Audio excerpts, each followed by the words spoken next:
nama Bapa dan Putra dan Roh Kudus. Amin. Ya Allah Bapa kami bersyukur kepadamu karena Engkau selalu ada beserta kami. Engkau hadir dalam setiap firman yang kami baca dan renungkan. Kami mohon penerangan Roh Kudus-Mu agar segala perhatian dan akal budi kami terarah kepadamu lewat firman dan renungan yang akan kami dengarkan saat ini. Semoga dengan mendengarkan dan merenungkan sabda-Mu, kami memperoleh kekuatan untuk menghadapi hidup kami sehari-hari. Demi Kristus Tuhan kami. Amin.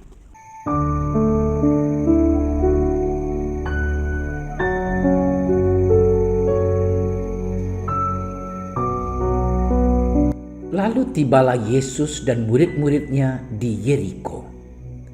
Dan ketika Yesus keluar dari Yeriko bersama-sama dengan murid-muridnya dan orang banyak berbondong-bondong, ada seorang pengemis yang buta bernama Bartimeus, anak Timeus, duduk di pinggir jalan. Ketika didengarnya bahwa itu adalah Yesus, orang Nazaret, mulailah ia berseru, "Yesus anak Daud, kasihanilah aku." Banyak orang menegurnya supaya ia diam.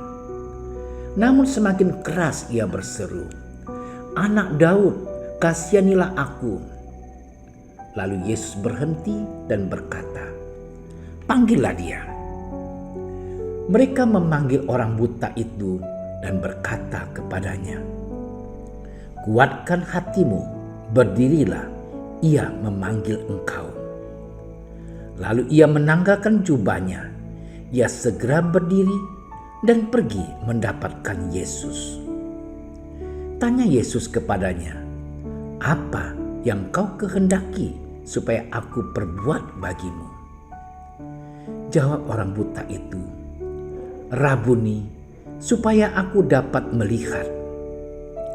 Lalu kata Yesus kepadanya, "Pergilah, imanmu telah menyelamatkan engkau." Pada saat itu juga melihatlah ia, lalu ia mengikuti Yesus dalam perjalanannya. Demikianlah sabda Tuhan.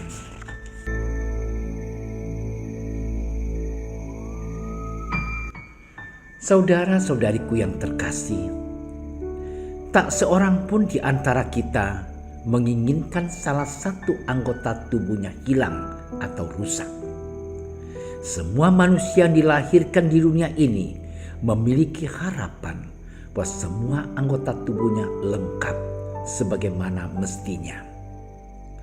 Apabila salah satu dari anggota tubuh hilang dan rusak, maka sudah sangat pasti mempengaruhi mental dan kehidupan kita selanjutnya. Mata merupakan salah satu panca indera yang paling penting. Mata juga berfungsi sebagai pelita bagi tubuh. Dengan demikian, kehilangan penglihatan merupakan suatu malapetaka. Orang buta kerap menganggap diri paling sial dan malang. Mereka cenderung merasa minder, tak berharga, karena tergantung mutlak pada orang lain. Mereka juga merasa dirinya sebagai beban dan pembawa sial dalam keluarga. Saudaraku yang terkasih, umat Allah masing-masing penginjil mengisahkan peristiwa mujizat penyembuhan orang buta.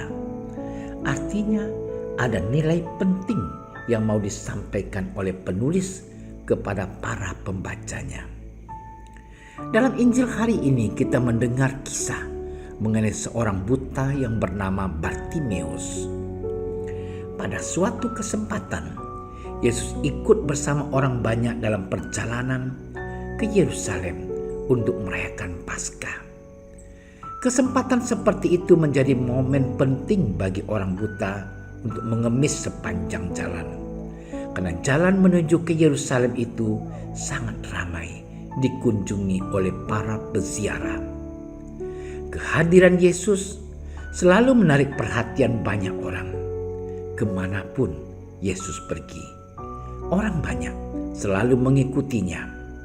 Ia telah dikenal sebagai guru dan penyembuh yang hebat, termasuk oleh Bartimeus. Saudara-saudara seiman, Allah adalah kasih.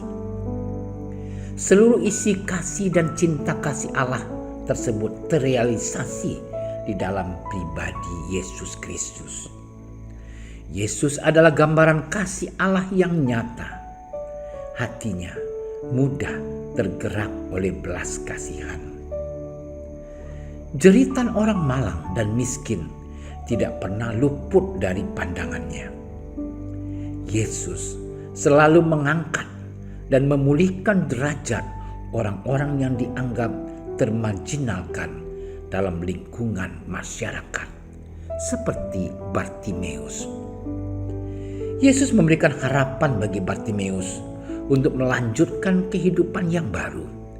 Sebagai orang buta, ia berharap dibebaskan dari kebutaan yang selama ini membelenggu dan menghimpit kebebasan hidup dan masa depannya.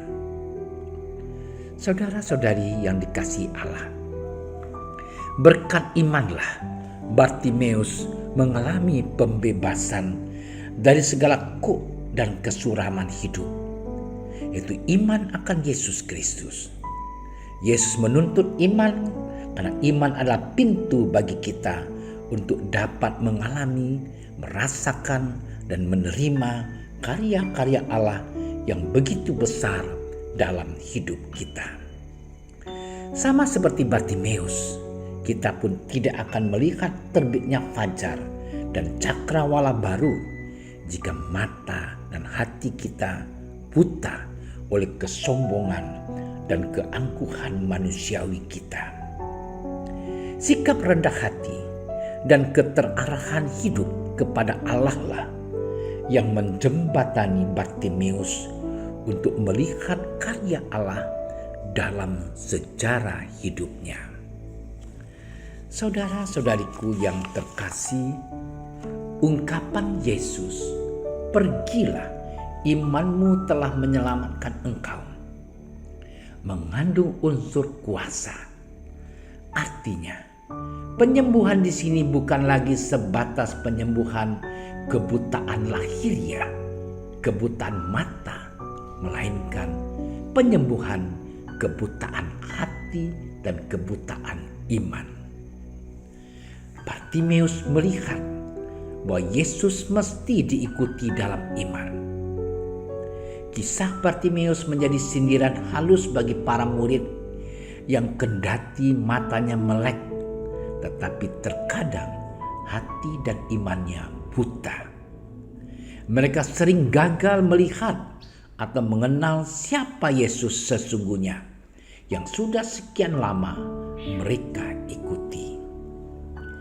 Kisah penyembuhan Bartimeus menjadi semacam penyadaran bagi para murid bagaimana harus mengikuti Kristus dalam perjalanan hidup ini. Menjadi pengikut Kristus tidaklah cukup hanya melihat dengan mata, tetapi juga dengan hati dan iman. Saudara-saudariku terkasih, mungkin di antara kita tidak ada yang buta penglihatan. Kita dapat melihat dengan terang dan jelas segala rahmat dan karya Tuhan di dunia ini. Yang kerap buta ialah mata hati dan iman kita. Maka kita kerap silau oleh harta, kuasa, dan kehormatan dunia. Kita terlena mengurusi perkara duniawi. Kita memang melihat Yesus dengan mata iman. Karena itulah kita mengakuinya sebagai pengikutnya. Tetapi dan mengakui dia juga sebagai juru selamat. Tetapi iman kita terkadang redup, kabur, bahkan terancam buta oleh godaan dan tawaran kenikmatan dunia yang menggiurkan. Sehingga mata iman kita tidak mampu melihat Tuhan dengan jelas. Saudara-saudari seiman, tantangan dan beban hidup juga bisa mendistorsi iman kita. Iman kita terhadap Yesus bisa seketika menjadi goyah, surut, dan lemah. Yesus menjadi tidak menarik lagi untuk diimani. Kita masih butuh disembuhkan bila kita tetap terkurung dalam kesempitan cinta diri dan egoisme.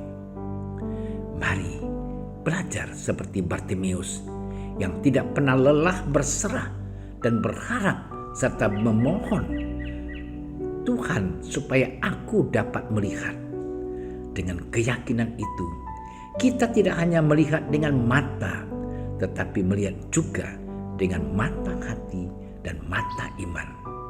Serta kita pun dimampukan untuk tetap bersatu dan mendekatkan diri pada Allah.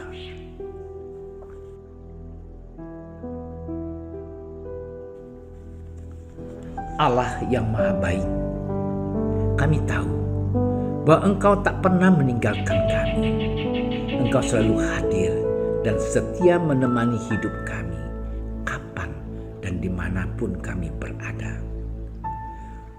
Namun tak jarang kami mengingkari Engkau, buta karena keegoisan dan cinta diri yang berlebihan. Kami sering dikaburkan oleh tawaran kenikmatan dunia yang sifatnya sementara. Untuk itu kami mohon, berilah kami kekuatan supaya kami mampu mengatasi segala perkara yang menghampiri hidup kami. Amin. Dalam nama Bapa dan Putra dan Roh Kudus. Amin. Doa Santo Yusuf. Salam penjaga Sang Penebus, suami perawan Maria yang terberkati. Kepadamu Allah mempercayakan putra tunggalnya. Kepadamu Maria menaruh kepercayaannya. Bersama denganmu Yesus menjadi manusia. O Yusuf yang terberkati, perlihatkanlah dirimu sebagai seorang bapa juga bagi kami, dan bimbinglah kami di sepanjang perjalanan hidup. Perolehkanlah bagi kami rahmat, belas kasih, dan keberanian, dan lindungilah kami dari segala yang jahat. Amin. Bapa kami yang ada di surga, dimuliakanlah namamu, datanglah kerajaan-mu, jadilah kehendak-mu di atas bumi seperti di dalam surga. Berilah kami rezeki pada hari ini, dan ampunilah kesalahan kami, seperti kami pun mengampuni yang bersalah kepada kami. Dan janganlah masukkan kami ke dalam percobaan, tetapi bebaskanlah kami dari yang jahat. Amin. Salam Maria, penuh rahmat, Tuhan sertamu. Terpujilah engkau di antara wanita, dan terpujilah buah tubuhmu Yesus. Santa Maria, Bunda Allah, doakanlah kami yang berdosa ini, sekarang dan waktu kami mati. Amin. Kemuliaan kepada Bapa dan Putra dan Roh Kudus, seperti pada permulaan, sekarang, selalu, dan sepanjang segala masa. Amin.